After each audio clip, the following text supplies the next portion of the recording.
Hey YouTube, so this is kind of like different to my other videos. It's kind of like a mini rant about Ultra bosses and how it has changed the game. Has it changed for the good or worse, and generally what I think about them. So as you guys know, the first Ultra boss came to existence about a month, 2 months ago with Ultra Ezreal, Ultra Warden and Ultra Engineer.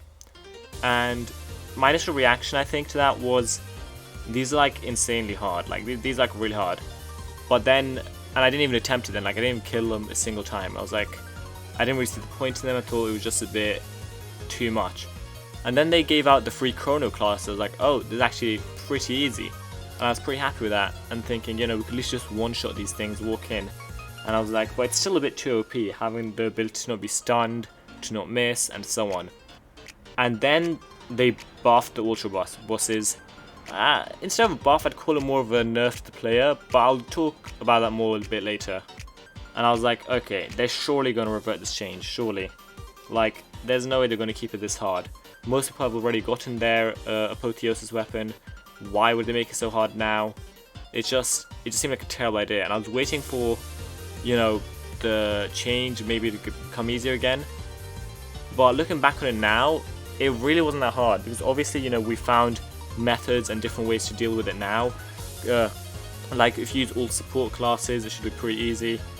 But back then, I think the entire player base had become way too soft. Like, for example, like if you picked any boss in the game, you could probably solo it with just Void High Lord. Like, and Void High Lord is a really high DPS class anyways. But even if you couldn't do with Void High Lord, you could do it like Chrono Assassin or some other dodge class. Like, it was that easy before then. And for the first time when I saw really a monster I couldn't deal with in like with one person, I was like, nah, this is too hard. But you know, now I'm kind of glad they did do that. But anyway, so I'm gonna go back and talk about what I said about how they buffed the boss. So obviously the biggest like buff they got was they can't be dealt damage over 100k. It's not as simple as that, but it's like pretty much they've got, there's like a damage cap to how much damage you can do to them in one shot. And I think it's better than doing nothing, but they could have handled it a lot better. The annoying thing is, it's like, it's not really buffing the boss, it's more like nerfing the player, which feels really frustrating. Like, most people bought, you know, chrono classes for like 5k ACs, 6k ACs, right? And now that they're kind of useless, because the only thing they were useful for was bosses like these, and now they're kind of useless except for Chrono Commandant. It just feels like, you know, just a punch in the gut. But I think a better way they could have dealt with it, a lot better in my opinion, was to allow the bosses to somehow have a defense buff, so they could like up their defense, especially over the period of, like the long period of the fight, so that over time they'd get higher defense. That way players could still like use chrono classes, but it wouldn't do as much damage.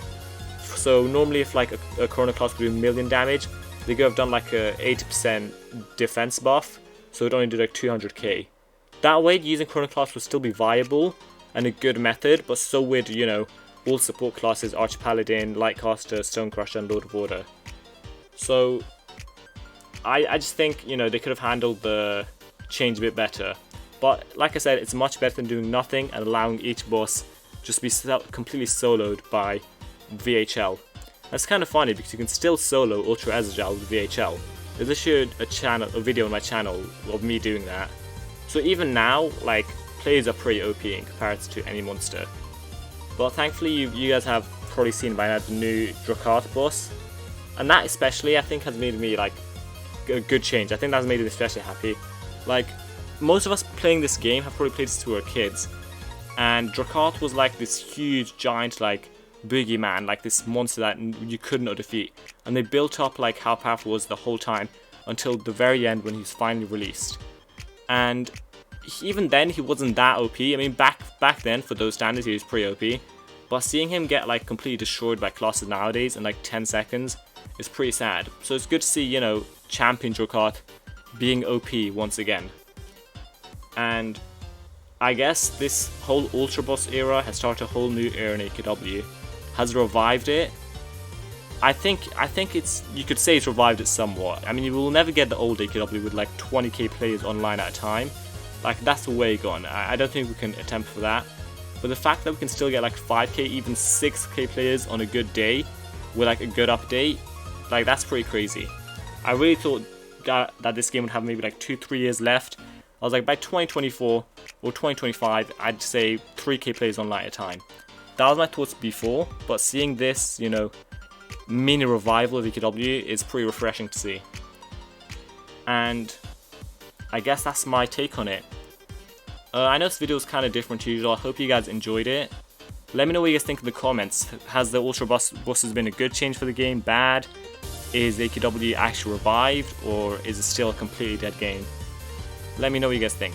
Thanks for watching and see you next time.